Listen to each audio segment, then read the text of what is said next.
Lallabi daga ni sai imani na tashi yau. Baka da kusi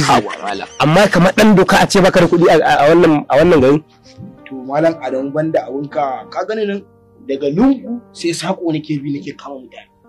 Kai intelligent gilman ne. Ka zo su.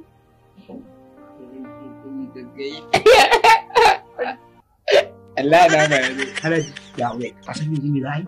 Yi sauri yin da a gurin nan. Zan je kama su in ce kama ka ne ka san masu kauye ne da rage ta kai masu a rage da ban da ko asi wallahi ai sai ana haka ne yadda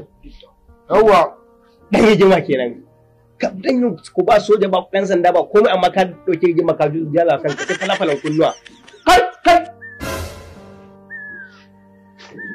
mal lafiya oh tambaya ba kake lafiya to muna to ka tare mu lafiya baka da hankali ko baka san wani irin criminal case ka hada ba ko ban gane ba da ranar Allah ka zagayo da yarinya a paratas me za ka wata la malam fa saurayi na ne fa ya zo gidanmu ne zan raka shi ga mai kai mun baki in kai fitacce ne ka fita da fitakka Allah bai da Allah ya fara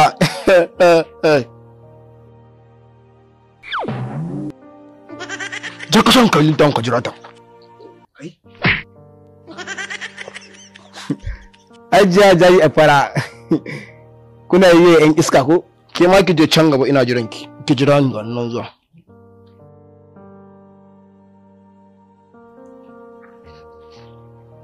kai ku daga hannun ku aka ce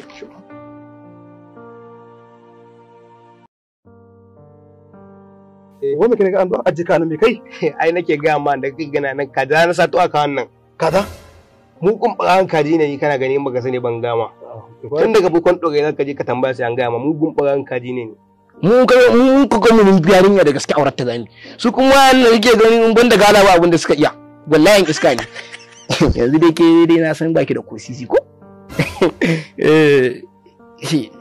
ni ban fito da yata ba amma ki bani yake sai in sa miki nan ba ta sai mi waya sai ku tafi inda canjin 500 ma a goyi na yan baki yake sa kati sai ta bashi lambar a gidan ku ce dan ruwanka ai ba aure ta kai ba wa ga ma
Ha ha ha!